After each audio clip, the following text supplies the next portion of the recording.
여러분 안녕하세요. 풀빛 옹이 심리상담센터의 상담자 이왔습니다. 오늘은 공감에 관해서 좀 이야기를 좀 해볼까 해요. 상담을 하면서 이제 가장 어려운 부분이기도 하고 여러분들이 이제 어떤 생활을 하신다거나 대인관계에서 가장 좀 어려운 부분들이기도 한데 과연 이 공감을 쉽지 않아요. 이게 정말 제가 이제 상담자로서 이제 공감을 많이 공부하기도 하고 많이 해보려고 노력도 해보지만 정말 한 사람의 마음이나 생각을 공감한다는 것 자체가 매우 어려운 일이에요. 그리고 한편으로는 우리 문화가 이제 그 어떤 감정적인 공감에 관해서 어, 좀 약하다. 그걸 받는 것 자체가 좀 약하다. 또는 그걸 하는 것 자체가 좀 넘사스럽다. 좀 이런 문화적인 흐름들이 좀 있기 때문에 이런 관계들 속에서 그 공감을 한다는 것 자체가 매우 좀 자존심이 상한다거나 또 받는 것 자체도 매우 자존심이 상한다거나 이렇게 이제 생각이 될 수 있죠. 하지만 그 깊은 속내를 보자면 기본적으로 사람들은 자신의 이야기를 안 하고 싶어 하는 사람은 거의 없어요. 안전하다는 생각이 들면은 자신의 이야기를 마구 하고 싶어 하거든요. 그래서 상담센터에 오시면 그렇게 남들한테 못하던 이야기들 이게 안전하다는 생각이 드니까 잘 털어놓으시는 건데 그게 기본적으로 사실은 굉장히 공감받고 싶은 마음에서 그렇게 이야기들을 하게 되는 경우들이 매우 많이 있죠. 그 속내를 좀 들여다보면. 그러니까 우리가 문화적으로 그런 것들이 익숙하지 않고 그런 것들을 주고받는 것 자체를 매우 자존심이 상한다거나 좀 창피한 일들로 생각할 수 있긴 하지만 기본적으로 인간이란 것이 매우 공감이라는 걸 중요하게 생각하고 있다라는 말씀을 좀 드리면서 이 공감에 관해서 오늘은 좀 이야기를 좀 해볼까 해요. 근데 그렇다면 이렇게 중요한 공감인데 이 공감을 사실은 우리가 연습하기가 매우 어렵다는 거예요. 그럼 이 공감을 연습할 수 있으려면 어떻게 해야 하는가? 제가 오늘은 좀 이 얘기를 좀 나눠보려고 해요. 네, 제가 많이 지금까지 경험을 해오고 상담을 해오고 많은 이제 논문들을 좀 봐온 결과 공감을 연습할 수 있으려면 사실은 갈등 상황이 있어야 해요. 이게 무슨 얘기냐? 어떻게 막 싸우고 갈등하고 서로를 뭐 미워할 수도 있고 싫어할 수도 있고 불편해할 수도 있는 상황에서 어떻게 공감을 연습할 수 있느냐? 이게 좀 궁금하실 것 같아요. 그래서 제가 한 실험의 예를 좀 들어볼까 해요.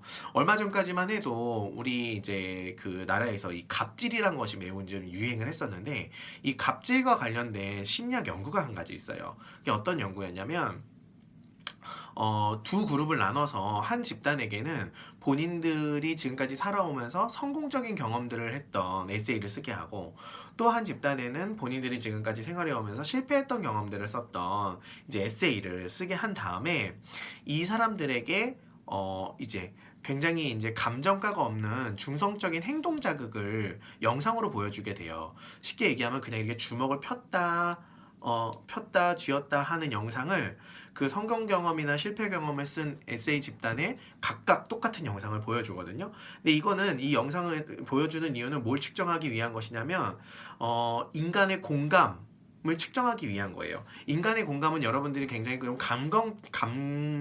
감정적인 공감에 한정하는 경우들이 많이 있는데 실제로 공감은 행동 모방을 기초로 해요. 그래서 이 행동 모방을 얼마나 잘할 수 있는지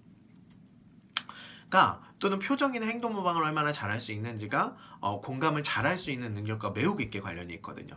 그래서 이 손가락을 쥐었다 폈다 하는 영상을 보면서 각각을 쓴 에세이 집단이 어떻게 이 행동을 모방할 수 있는지를 측정하기 위해서 물론 실제로 행동을 쫓아가게 하는 건 너무 쉽기 때문에 저희가 이 연구 의도를 숨기기 위해서 뇌 영상을 촬영해서 이제 이거를 얼마나 따라하는지를 측정해 봤거든요. 이 측정 결과 아주 놀라운 사실이 나타났는데 성공 경험 에세이를 쓴 집단에서는 이 손을 쥐었다 폈다 하는 행동을 잘 못 따라 했어요.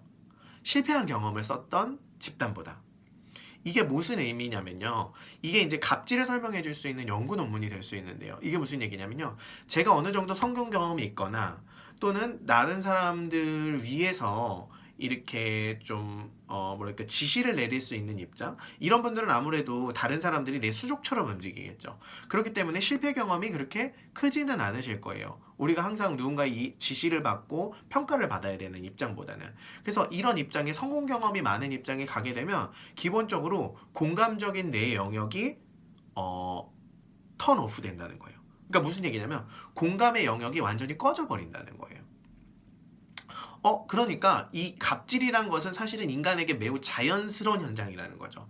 이게 어떤 한 개인이 물론 뭐 개인차가 있을 수도 있겠지만 어떠한 개인이 뭐 정말 뭐 극악무도해서 그런 갑질이 일어나는 것이 아니라 기본적으로 인간이 어떤 성공 경험이나 이런 것들을 반복하게 되면은 굳이 다른 사람의 마음에 공감할 필요성을 못 느끼게 되는 거예요.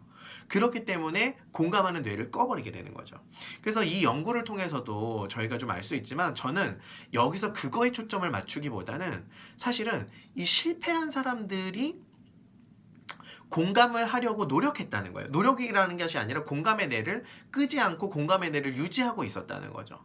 이게 무엇을 의미하느냐. 사실은 내가 무언가 내 맘대로 되지 않았을 때에 인간은 매우 공감하고 싶어 한다는 거예요. 공감받고 싶어 하고.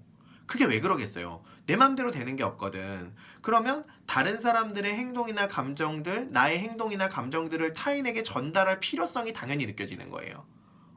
물론 많은 사람들이 이제 갈등 상황이 싫고 그런 상황에서 나의 자존심을 내려놓는 것이 싫기 때문에 그런 상황을 아예 피해버려요.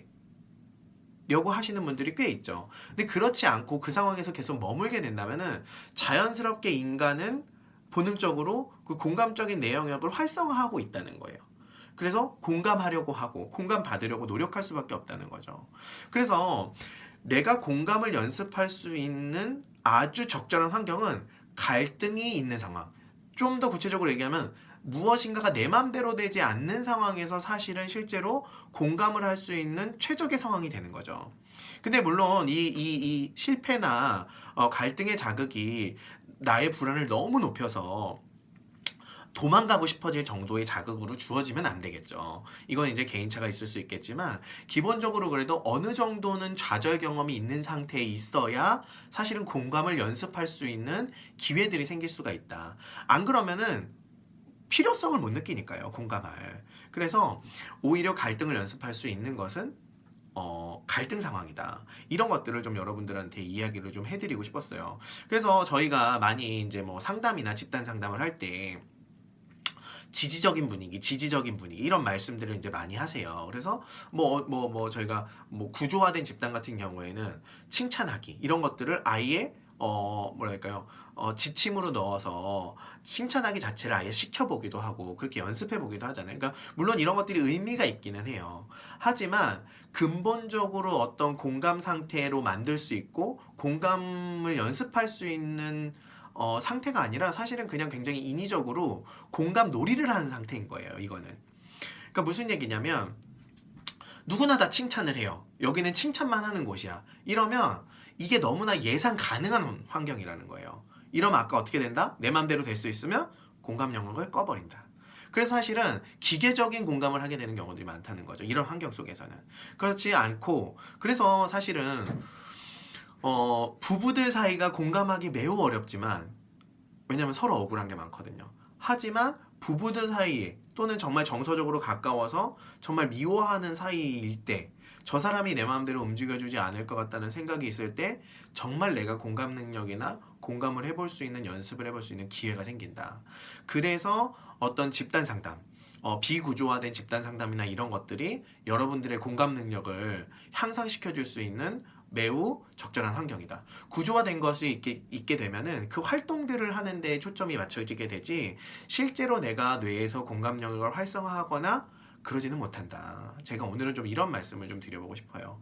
다시 한번 말씀드리지만 어느 정도의 갈등과 어느 정도의 스트레스 이런 상황들이 여러분들에게 주어져야 여러분들은 그 안에서 공감 능력을 연습할 수 있는 준비가 되어 있는 상태라고 이해해 보시면 될 것 같아요.